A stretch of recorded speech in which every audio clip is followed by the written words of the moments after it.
ខ្ញុំយកការទិញអីវ៉ាន់ពីត្រូវបានធនាគារដេញចេញពួកគេភ្លេចថាខ្ញុំមានលុយ200លាននៅទីនេះគ្រាន់តែឆ្នាំនេះធនាគារអត់មានគោលដៅរើសបុគ្គលិកក្មេងហាត់ការម្នាក់ដែលត្រូវគេដេញចេញក៏រត់ទៅបន្ទប់ប្រធានហើយចោទប្រកាន់ខ្ញុំថាខ្ញុំស៊ីលុយក្រុមហ៊ុនជារៀងរាល់ខែតែងតែលួចទិញអីវ៉ាន់តម្លៃ50000ដែលរៀបចំទុកឲ្យខ្ញុំខ្ជិលសំបីតែងើបមុខមើលវាខ្ញុំមានលុយបញ្ញានៅទីនេះក៏ចាត់ទុកជាភ្ញៀវដែរកាដូទាំងនោះវាគួរតែមានចំណែករបស់ខ្ញុំមួយដែរឯងជាភ្ញៀវស្អីគេផ្ញើលុយត្រឹមតែប៉ុន្មានពាន់ហ៊ានយកកាត់ទិញអីវ៉ាន់50000រាល់ខែទៀតអញគិតថាធនាគារនេះជាទូ ATM ផ្ទះអញមែនទេមើលជ្រឹកក្រអឹកក្រទុំរបស់វានិងប្រធានដែលមិនមកកវីទាំងអស់ខ្ញុំញឹមក្រោកឈររៀបចំអីវ៉ាន់ដើរចេញបើវាចង់បានការងារនេះខ្លាំងណាស់អញ្ចឹងឲ្យវាទៅចុះតែគ្មាននរណាដែលចំណងប្រាក់បញ្ញើ230លានរាល់ឆ្នាំគឺមាន200លានជារបស់ខ្ញុំខ្ញុំទៅជាទូ ATM របស់ធនាគារមួយដល់ម៉ោងចេញពីធ្វើការខ្ញុំទៅតែយកកាត់ទិញអីវ៉ាន់តម្លៃ50000ដែលធនាគារអត់ដាក់ចូលក្នុងហបអើខក៏លឺសំឡេងឡូឡាចេញពីបន្ទប់ប្រធានពួកមិត្តរួមការងារនាំគ្នាចំរោមមើលខ្ញុំខ្ជិលខ្វល់រឿងគេគិតថានឹងហៅមិត្តភ័ក្តិទៅដើរលេងចាយលុយ50000នេះឲ្យអស់ទើបតែញើបឈរក៏លឺឈិនហាវយីស្រែកហៅឈ្មោះខ្ញុំតាមខ្ញុំដឹងមឹងស៊ីវចូលធ្វើការដោយមិនបាច់ប្រឡងផងរាល់ថ្ងៃអង្គុយធ្វើការមិនដែលឃើញធ្វើអីសោះស៊ីប្រាក់ខែទេក៏ហួសចិត្តទៅហើយ3ខែដែលខ្ញុំហាត់ការនេះជារៀងរាល់ខែតែឃើញវាទៅយកការទិញអីវ៉ាន់ពីផ្នែកលទ្ធកម្មបើអ្នកមិនព្រមដេញវាចេញទេហេតុអីឲ្យវាមកដណ្ដើមកន្លែងធ្វើការខ្ញុំដើរទម្លុះហ្វូងមនុស្សចូលទៅក្នុងបន្ទប់ទីនកៅអីអង្គុយចុះអង្គុយមើលវាឡប់សាច់យ៉ាងស្ងៀមស្ងាត់ឈិនហាវយីខឹងមុខក្រហមលូកដៃមកឆែកឆេរលើខ្លួនខ្ញុំចង់រកផូស្តាងឲ្យតតែបានមិនយូរប៉ុន្មានវាក៏លោកប៉ះកាត់ទិញអីវ៉ាន់វាញឹមចុងមាត់ទីងកាត់នោះទះលើតុប្រធានខ្ញុំនិយាយមិនខុសទេមែនទេនេះហើយជាផូស្តាមើលវាទៅប្រាក់ខែ10000រាល់ខែមកធ្វើការយឺតចេញមុនម៉ោងរាល់ថ្ងៃអង្គុយបញ្ចូលមិនរត់រកភ្ញៀវសំងំតែក្នុងបន្ទប់ផឹកកាហ្វេលេងទូរស័ព្ទហើយនៅលោកខ្លួនទៀតកាត់ទិញអីវ៉ាន់និងកាដូផ្សេងវាលួចយកដាក់ហោប៉ៅម្ដងមួយខ្ញុំស្ដាប់លេងចូលត្រជាក់ហើយក៏ទីងកាត់ទិញអីវ៉ាន់នោះមកកាត់នេះគឺធនាគារឲ្យខ្ញុំមានលុយបញ្ញានៅទីនេះក៏ចាត់ទុកជាភ្ញៀវរបស់ខ្ញុំតាំងពីដើមមកហើយហា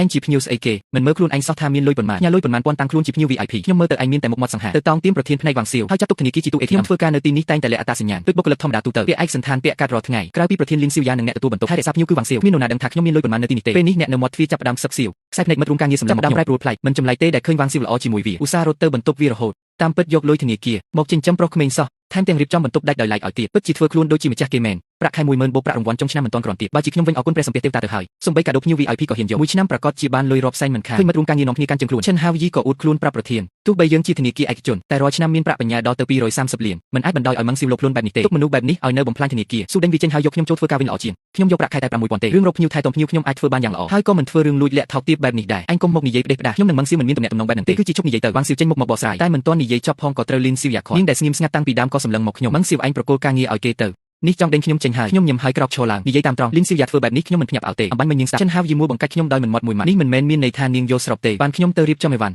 ់ដើរទៅដល់មាត់ទ្វារមិត្តរួមការងារនាំគ្នាជិះផ្លូវឲ្យគេចេញពីខ្ញុំឲ្យឆ្ងាយខ្ញុំគ្មានអីវ៉ាន់អីត្រូវរៀបចំច្រើនទេចិនហាវយីនិយាយមិនខុសទេរាល់ថ្ងៃខ្ញុំនៅតែក្នុងបន្ទប់ផឹកកាហ្វេលេងទូរស័ព្ទវាមិនដឹងទេថាការដែលខ្ញុំមកធ្វើការនៅទីនេះគឺលីនស៊ីវយ៉ាជាអ្នកអង្វរខ្ញុំលាងកែវកាហ្វេយ៉ាងស្ងប់ស្ងាត់រួចវាខ្ចប់ម៉ាស៊ីនឆុងកាហ្វេដាក់ក្នុងកេសដកខ្សែសាកទូរស័ព្ទដាក់ចូលក្នុងកាបូបនេះគឺជាអីវ៉ាន់ទាំងអស់របស់ខ្ញុំចិនហាវយីមិនបានគូទ្វារទេដើរចូលមកក្នុងបន្ទប់ខ្ញុំយ៉ាងក្រអឹកក្រទមធ្វើមុខមាត់ឌឺដងដាក់ខ្ញុំគ្មានអ្នកបង្រៀនទេថាមុនចូលបន្ទប់គេត្រូវគូទ្វារខ្ញុំកំពុងបិទស្កុតលើគេដោយមិនបានងើបមុខមើលវាចិនហាវយីទៅមកវិញថាឯងគ្មានសិទ្ធិមកប្រដៅយើងទេត្រូវធនាគារដេញចេញទៅហើយមានអីត្រូវអ៊ូទៀតថ្ងៃក្រោយបន្ទប់មួយនេះគឺជារបស់យើងវាទម្លាក់គូតអង្គុយលើកៅអីរបស់ខ្ញុំធ្វើភ្នែកភ្លឺថ្លាហើយនិយាយថាកៅអីមួយនេះមើលទៅថ្លៃជាងកៅអីប្រធានទៅទៀតមើលទៅដូចជាស្បែកសុទ្ធធ្វើដោយដៃអញ្ចឹងសម្ដីវាធ្វើឲ្យខ្ញុំនឹកឃើញកៅអីនេះខ្ញុំទិញដោយលុយខ្លួនឯងតោះងើបឡើងយើងមិនងើបលួចលុយបានច្រើនម្ល៉េះហើយប្រធានមិនប្តឹងឲ្យជាប់គុកវាសំណាងណាស់ទៅហើយសំបីវ៉ាន់ក្នុងបន្ទប់ក៏ចង់លួចយកទៅដែរខ្ញុំសម្លឹងមើលមុខដល់មុខខ្លាយរបស់វាហើយនិយាយយ៉ាងត្រជាក់ថានេះខ្ញុំទិញដោយលុយខ្លួនឯងមិនព្រមងើបខ្ញុំក៏ទាញក្រវ៉ាត់ក៏វាដោយប្រើកម្លាំងបន្តិចវាត្រូវខ្ញុំធ្វើឲ្យភ័យបើភ្នែកធំហើយងើបឡើងមាត់នៅតែមិនព្រមចាំងលុយឯងមិនមែនបានមកពីការលួចធនាគារទេមិនដែលឃើញអាមនុស្សអត់បានការមកក្រាស់ដូចឯងសោះខ្ញុំរាប់លេងអស់ហើយថាថ្ងៃនេះវានិយាយពាក្យលួចលុយប៉ុន្មានដងទោះចិត្តត្រជាក់យ៉ាងណាក៏ទ្រាំលេងបានដែរលួចហេឈិនហាវយីតាំងពីថ្ងៃដែលឯងមកហាត់ការដំបូងធនាគារបានប្រាប់ឯងយ៉ាងច្បាស់ហើយថាមិនមានតម្រូវការរើបុគ្គលិកទេមានគោលដៅឲ្យចូលធ្វើការពេញសិទ្ធិឯងដើម្បីចង់នៅទីនេះក៏មួយបង្កាច់ចាក់រុញឲ្យខ្ញុំចេញខ្ញុំលួចស៊ីសាហាវជាងឯងទៅទៀតនិយាយមកខ្ញុំអោបអីវ៉ាន់ដើរត្រកៀកស្មាវាចេញទៅតែមួយវិនាទីក្រោយមកវាក៏ទីញយកឲ្យខ្ញុំត្រូវវាទីងថយក្រោយវិញវាស្កាត់ផ្លូវខ្ញុំទុកលុយនៅទីនេះសូមអោបអីវ៉ាន់ទាំងចាស់ឯងចេញទៅខ្ញុំសម្លឹងមើលភ្នែកវាយ៉ាងមុតស្រួចកាត់ទិញអីវ៉ាន់មួយនោះនៅបន្ទប់លោកប្រធានខ្ញុំមិនបានយកទេឈិនហាវយីសាចំអប់យើងចង់និយាយថាតាំងពីឯងចូលធ្វើការមកកាត់ទិញអីវ៉ាន់និងកាដូទាំងអស់ដែលឯងយកត្រូវតែសងមកវិញឲ្យគ្រប់ចំនួនមិត្តរួមការងារលួចសរសើរភាពអង្អាចរបស់វាលួចលើកមេដៃឲ្យវាយ៉ាងស្ងាត់ខ្ញុំស្ងៀមស្ងាត់ប៉ុន្មានវិនាទីគ្នាមើលមកខ្ញុំដែលកំពុងខំថ្មីគិតថាខ្ញុំប្រកាសជាវិគ្នាជាមួយវាមិនខានពួកគេគិតថាមនុស្សក្រីក្រមិនដែលឃើញលុយដូចជាខ្ញុំប្រកាសជាចាយលុយនោះអស់បាត់ទៅហើយមានលុយឯណាមកសំវិញតែខ្ញុំបែរជាធ្វើមុខស្ងាយយកទូរស័ព្ទវាលុយ3លានចូលកាន់នៃធនាគារដោយមិនព្រិចភ្នែកសំបីតែបន្តិចខ្ញុំបង្ហាញវាគេបាត់ខ្ញុំមកធ្វើការ3ឆ្នាំកាដូដែលបានរាល់ឆ្នាំមិនដល់800000ផងខ្ញុំសង3លាននេះគ្រប់គ្រាន់ឬនៅខ្ញុំមិនខ្វល់ពីភាពញាប់អារបស់ពួកគេទេហើយក៏មិនចិនហាវយីដែលស្រែកពីក្រោយថាខ្ញុំប្រកាសជាលួចលុយធនាគារមកសងនោះដែរពេលដើរកាត់បន្ទប់លីនស៊ីវយ៉ាខ្ញុំបានសម្លឹងមើលយ៉ាងច្រើនទៅលើស្លាកបន្ទប់ប្រធានដែលព្យួរនៅលើជញ្ជាំង3ឆ្នាំមុនធនាគារនាងស្ទើរតែគ្មានភ្ញៀវចិត្តនឹងខ្សែធនទៅហើយពេលនេះខ្លាចជាធនាគារឯកជនធំបំផុតក្នុងក្រុងគឺខ្ញុំជាអ្នកជួយរុញនាងឲ្យឡើងដល់ចំណុចប្រធានម៉ងស៊ីវគឺជាភ្ញៀវធំបំផុតរបស់យើ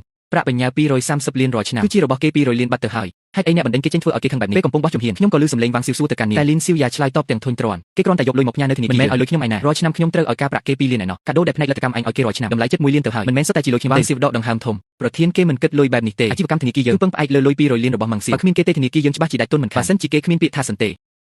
ិរាល់ឆ្នាំគេពឹងផ្អែកលើការប្រាក់នេះដើម្បីរកលុយនិយាយរួមមានខ្ញុំទៅគេមានថ្ងៃនេះខ្ញុំញីចង់រែមដៃស្ដាប់សម្ដីលីនស៊ីវយ៉ាហើយមានអារម្មណ៍ថាគួរឲ្យចង់សាច់នាងវាតម្លៃខ្លួនឯងខ្ពស់ពេកហើយគិតថាខ្ញុំរស់ដោយសារការប្រាក់200លាននេះហើយល្ងងគិតថាខ្ញុំអាចផ្ញើលុយតែនៅកន្លែងនាងអត្រាការប្រាក់ដែលនាងឲ្យខ្ញុំទាបជាងធនាគារទាំងអស់ក្នុងក្រុងទៅបើសិនខ្ញុំយកលុយទៅផ្ញើធនាគារផ្សេងការប្រាក់រាល់ឆ្នាំយ៉ាងហោចណាស់ក៏ចាប់ពី3លានដែរតែខ្ញុំយកថាយើងធ្លាប់ជារៀនជាមួយគ្នាមិនប្រកាន់រឿងទាំងនេះមិននឹកស្មានថានាងបែរជាគិតថានាងខាត់បងហើយទាំងគិតថាខ្ញុំរੂពឹងលើនាងទីបាំងស៊ីវត្រូវលីនស៊ីវយ៉ាដេញចេញមកក្រៅនាងធ្វើមុខស្រពោនឃើញខ្ញុំឈរនៅមាត់ទ្វារក៏ញឹមទាំងបង្ខំខ្ញុំមកក្បាលដាក់នាងតោះទៅជាមួយខ្ញុំនៅទីនេះធ្វើការជាមួយមនុស្សបែបនេះមានលទ្ធផលល្អអីទេការគិតរបស់វាងស៊ីវល្អជាងលីនស៊ីវយ៉ាមួយម្ដងនាងមិនស្ទាក់ស្ទើរដាក់ពាក្យលេឈប់ភ្លាមខ្ញុំនឹងនាងជួយលើកអីវ៉ាន់គ្នាដើរចេញមកឈិនហាវយីរត់តាមមកឃើញទស្សនវិជ្ជានេះក៏និយាយប្លែកដូចតែបានគិតទុកមែនខ្ញុំថាហើយតើពីរអ្នកនេះប្រកាសជាមានរឿង លួចលាក់មិនខានម៉ាំងសៀវត្រូវគេដេញចេញវ៉ាងសៀវក៏រត់ត្រុយតាមគេភ្លាមវ៉ាងសៀវនាងមិនខ្លាចប្តីនាងដឹងទេវ៉ាងសៀវខឹងស្ទុះទៅមុខសម្លឹងមុខចិនហាវយីយ៉ាងកាចបើឯងហ៊ាននិយាយផ្ដេសផ្ដាស់ទៀតខ្ញុំនឹងហែកមាត់ឯងមិនខានចិនហាវយីឌឺដងចូលមកវីយើងមកនាងឯងយំចេញទៅជាមួយវាខ្ញុំនឹងឲ្យប្រធានប្រគល់ផ្នែកលទ្ធកម្មមកខ្ញុំនឹងឲ្យប្រធានដឹងថានរណាទើបជាអ្នកពូកែថែទាំភ្ញៀវពិតប្រាកដខ្ញុំទាញដៃវ៉ាងសៀវដែលបំរុងនឹងផ្ទះវាឈានទៅមុខមួយជំហានបាំងពីមុខនាងញឹមចំអកដាក់ចិនហាវយីល្អតើខ្ញុំក៏ចង់មើលដែរថាឯងមានសមត្ថភាពថែទាំភ្ញៀវកម្រិតណាគ្រាន់តែចូលដល់ផ្ទះឃើញម៉ាក់នៅឃើញខ្ញុំមកវិញលឿនម្លេះគាត់ក៏សួរដោយការសង្ស័យខ្ញុំមិនបានឆ្លើយទេគ្រាន់តែនិយាយមួយម៉ាត់ថាលុយពីរលាននៅធនាគារតុងណាខ្ញុំដកមកវិញអស់ហើយគាត់នឹងប៉ានៅផ្ទះបាយមើលមុខគ្នាដោយមិនសួរអ្វីទាំងអស់ខ្ញុំកាត់តាមប៉ាខ្ញុំពីកំណើតមកគឺស្អប់ការធ្វើការបីក្រុមហ៊ុនគ្រួសារក៏មិនចង់គ្រប់គ្រងដែរចង់តែរស់នៅយ៉ាងសុខស្រួលប៉ុណ្ណោះពួកគាត់តាមចិត្តខ្ញុំឲ្យលុយខ្ញុំ200លានខ្ញុំចាយមិនអស់ទេជួនជាមិត្តចាស់លីនស៊ីវយ៉ាជួបបញ្ហាការងារក៏យកលុយទៅផ្ញើនៅធនាគារនាងតែម្ដងពេលនោះនាងទះទ្រង់សន្យាជាមួយខ្ញុំយ៉ាងមុតមមឲ្យតែធនាគារនាងអាចរស់ឡើងវិញនាងនឹងផ្ដល់សេវាកម្មកម្រិត VIP តាំងពីតូចដល់ធំសេវាកម្មបែបណាដែលខ្ញុំមិនធ្លាប់ទទួលអ្វីដែលនាងនិយាយខ្ញុំមិនខ្វល់ទេនាងឮថាខ្ញុំរាល់ថ្ងៃអផ្សរក៏ទុកកន្លែងមួយឲ្យខ្ញុំនៅធនាគារឲ្យខ្ញុំទៅធ្វើការទុកគ្រាន់កំដរពេលវេលាទៅចុះតែនាងពេលនេះវង្វេងហើយចាប់ដើមមិនដឹងថាខ្លួនឯងមានគីឡូប៉ុណ្ណាទេបើអញ្ចឹងមែនខ្ញុំត្រូវតែជួយថ្លឹងថ្លែងឲ្យនាងហើយមិនទាន់ដល់ថ្ងៃបន្ទាប់ផងធនាគារតុងណានប្រៀបដូចត្រូវរន្ទះបាញ់ខ្ញុំនាំគ្នាគិតថាធនាគារអស់លុយចាប់ដើមមកដកលុយឈិនហាវយីទៅចូលធ្វើការចង់បង្ហាញស្នាដៃនៅចំពោះមុខប្រធានយ៉ាងប្រញាប់ប្រញាល់យូកាដូគ្រប់មុខមកដល់ផ្ទះខ្ញុំក្រោយពីមេផ្ទះបើកទ្វារវាឃើញម៉ាក់ខ្ញុំកំពុងមើលភាគហ៊ុនលើសាឡុងក៏ញឹមយ៉ាងយកចិត្តលោកស្រីកៅអ្នកគឺជាភ្ញៀវធំបំផុតរបស់ធនាគារយើងថ្ងៃនេះបានជួបផ្ទាល់ពិតជាមានអំណាចមែននេះជាសារក្រហមដែលខ្ញុំយកមកជូនអ្នកនឹងស្វាមីសម្បុកត្រជាកម្មសូមអ្នកទទួលយកខ្ញុំឆ្លងកាត់ការរកស៊ីរាប់ឆ្នាំស្អប់បំផុតអាការបញ្ចោយកមុខបែបនេះគាត់ធ្វើមុខត្រជាមិនតបតែឈិនហាវយីគៀងនៅកណ្ដាលអាកាសទម្លាក់ចុះមកវិញយ៉ាងអៀនខ្មាស់គឺអញចេះទេលោកស្រីកៅខ្ញុំឃើញអ្នកតាំងពីធនាគារយើងបង្កើតបានផ្ញើលុយ200លានថ្ងៃនេះហេតុអីស្រាប់តែដកទៅវិញអស់អញ្ចឹងធ្វើបែបនេះអ្នកនឹងខាត់បង់ការប្រាក់មិនតិចទេម៉ាក់ខ្ញុំទម្លាក់ទូរស័ព្ទចុះគ្រាន់តែហើបមកធ្វើឲ្យឈិនហាវយីគៀងតែម្ដងអញគ្រាន់តែព្រោះតែការប្រាក់ប៉ុណ្ណឹងមករំខានពេលវេលារបស់ខ្ញុំមែនទេអំណាចរបស់ម៉ាក់ខ្ញុំពិតជាខ្លាំងមែនឈិនហាវយីភ័យស្លេកមកនិយាយរដាក់រដប់ភ្លាមលោកស្រីកៅខ្ញុំមិនមែនទេខ្ញុំដឹងថាពេលវេលាអ្នកមានតម្លៃប្រហែលជាអ្នកមើលងាយលុយតិចតួចនេះប៉ុន្តែអាជីវកម្មធនាគារយើងម៉ាក់ខ្ញុំជ្រួញចិញ្ចាមចូលគ្នាធុញទ្រាន់ដល់កម្រិតកំពូលគាត់ទម្លាក់ទូរស័ព្ទចុះផឹកតែមួយកែវមេផ្ទះចៅនាំវាចេញទៅឈិនហាវយីប្រទីនដៃមេផ្ទះចៅមិនព្រមចុះចាញ់នៅតែបន្តនិយាយចាប់ផ្ដើមនិយាយលេងដឹងខុសត្រូវភាពឆ្លាតស្ទើរតែស្មើសូន្យលោកស្រីកៅធនាគារយើងពិតជាត្រូវការលុយនេះណាស់រងឆ្នាំនេះនៅមិនទាន់សម្រេចទេទោះយ៉ាងណាអ្នកក៏មិនខ្វល់ពីលុយប៉ុណ្ណឹងដែរផ្ញើនៅធនាគារយើងទៅមេផ្ទះចៅដឹងពីចរិតម៉ាក់ខ្ញុំច្បាស់ណាស់គាត់មានមាឌតូចមុខមាត់ក៏ស្លូតបូតែចរិតកាយជាងអ្នកណាទាំងអស់មេផ្ទះចៅខ្សឹបរមៀនក្បែរទៅជាឈិនហាវយីឯងជាស្អីគេហ៊ានមកចាប់ចាញ់លុយលោកស្រីកៅឆាប់រមៀលចេញទៅធ្វើឲ្យលោកស្រីកៅខឹងហើយវិបាកឯងទទួលមិនរួចទេគាត់និយាយត្រូវម៉ាក់ខ្ញុំចិត្តផ្ទុះកំហឹងទៅហើយទោះបីគាត់មិនសួរខ្ញុំតែគាត់ដឹងថាខ្ញុំយកលុយទៅផ្ញើនៅធនាគារលីនស៊ីវយ៉ាហើយក៏ដឹងថាខ្ញុំជាមនុស្សឲ្យតម្លៃមិត្តភាពស្រាប់តែដកលុយចេញមកវិញភ្លាមបែបនេះក៏ជាពួកគេធ្វើឲ្យខ្ញុំទ្រាំលេងបានហើយខ្ញុំទើបតែភ្ញាក់ពីគេងចុះមកក្រោមស្ទុះទៅអបម៉ាក់ខ្ញុំយ៉ាងស្និទ្ធស្នាលធ្វើរកងក់រហ័យសួរថាខ្ញុំឃ្លានណាស់នេះម៉ាក់មានធ្វើម្ហូបអីឆ្ងាញ់ទេមួយវិនាទីក្រោយមកខ្ញុំក៏សម្លឹងប៉ះភ្នែកឈិនហាវយីដែលកំពុងវេទពេលនោះភាពភ្ញាក់ផ្អើលបញ្ចេញតាមខ្សែភ្នែកវាបន្ទាប់មកក៏คล้ายជាកំហឹងយ៉ាងខ្លាំងវាលែងខ្វល់ពីមុខមាត់នឹងឋានៈរវីដៃមេផ្ទះចៅចេញស្ទុះចូលមកដូចមនុស្សឈួតខ្ញុំត្រូវវាទាញចេញពីម៉ាក់ខ្ញុំវាមួយកំភ្លៀងចំកណ្ដាលមុខសំណាងល្អមេផ្ទះចៅរហ័សរហួនចាប់ដៃវាហើយរុញវាដួលទៅលើដីឯងឈួតទេហ៊ានវាអ្នកប្រុសផងម៉ាក់ខ្ញុំប្រញាប់ពិនិត្យមើលដៃខ្ញុំមើលថាខ្ញុំមានរបួសឬអត់បើសិនជាមានស្នាមក្រហមតែបន្តិចខ្ញុំនឹងមិនឲ្យឯងចេញពីទ្វារនេះរួចទេមេផ្ទះប្រញាប់អូសឈិនហាវយីចេញទៅក្រៅតែវាមិនដឹងខ្យល់អីសោះខំប្រឹងរើបំរះចាប់ដៃម៉ាក់ខ្ញុំយ៉ាងជាប់មិនព្រមលែងលោកស្រីកៅតាម៉ាំងសៀវអាប្រុសក្មេងនេះញុះញង់ឲ្យអ្នកដកលុយមែនទេហេតុអីអ្នកបណ្ដោយឲ្យវាបោកប្រាស់បានវាមិនមែនតាក់ទងតែអ្នកម្នាក់ទេវានឹងធនាគារយើងវ៉ាងសៀវប្រធានផ្នែកលទ្ធកម្មក៏មានរឿងលួចលាក់ដែរវាថោកទាបនិងស្មោកគ្រប់ណាស់ហេតុអីអ្នកត្រូវវាបង្វិលក្បាលបានហ៊ានមកមួយបង្កាច់ខ្ញុំនៅមុខម៉ាក់ខ្ញុំបែបនេះវាពិតជារកងាប់មែនកំហឹងម៉ាក់ខ្ញុំលែងអាចទប់បានទៀតហើយមួយកំភ្លៀងយ៉ាងខ្លាំងទេចមុខឈិនហាវយីដោយគ្មានក្តីមេត្តាបិទមាត់ស្អុយរបស់ឯងភ្លាមម៉ាក់ខ្ញុំបំរុងនឹងនិយាយបន្តទៀតស្រាប់តែខឹងខ្លាំងពេកយកដៃខ្ទប់ទ្រូងដកដង្ហើមយ៉ាងឈឺចាប់ម៉ាក់ខ្ញុំមានជំងឺបេះដូងមិនអាចខឹងខ្លាំងបានទេឲ្យមេផ្ទះចៅទៅបញ្ឆេះឡើយត្រូវតែបញ្ជូនម៉ាក់ខ្ញុំទៅមន្ទីរពេទ្យជាបន្ទាន់ពេលដែលបំរុងនឹងទៅមន្ទីរពេទ្យឈិនហាវយីក៏ចាប់ដៃខ្ញុំជាប់ឈិនហាវយីនេះគឺជារបៀបដែលឯងថែទាំភ្ញៀវលោកស្រីកៅគឺមកពីឯងមិនចេះខ្មាស់អៀនទៅគាត់កង់បេះដូងឯងកុំសង្ឃឹមថាបានទៅណាឲ្យសោះម៉ោងនេះប្តីគាត់ប្រហែលជាចិត្តមកដល់ផ្ទះហើយអាប្រុសក្មេងហ៊ានចូលដល់ក្នុងផ្ទះហាន់ទាំងធ្វើឲ្យលោកស្រីកៅខឹងដល់ថ្នាក់នេះខ្ញុំចង់មើលណាស់ថាឯងដោះស្រាយយ៉ាងម៉េចពេលនោះប៉ាខ្ញុំដែលទើបតែត្រឡប់មកពីស្ទូចត្រីក៏មកដល់គាត់ច្រៀងបណ្ដាដើមមកមិនទាន់ដល់មាត់ទ្វារផងក៏ត្រូវភ្ញាក់ផ្អើលនឹងទស្សនវិជ្ជាដ៏ច្របូកច្របល់នេះមើលតាមការស្លៀកពាក់របស់ប៉ាខ្ញុំក៏ដឹងថាគាត់គឺជាម្ចាស់ផ្ទះប្រុសនៅទីនេះឈិនហាវយីចង់បង្ហាញស្នាដៃក៏ទាញសក់ខ្ញុំហើយដល់ខ្ញុំមួយដៃលោកម្ចាស់ទីបំផុតអ្នកត្រឡប់មកវិញហើយប្រុសក្មេងនេះតាក់ទងលោកស្រីកៅបោកយកលុយ200លានហាន់ទាំងធ្វើឲ្យលោកស្រីកៅខឹងទាំងបេះដូងទៀតខ្ញុំនឹងជួយហៅប៉ូលីសឲ្យអ្នក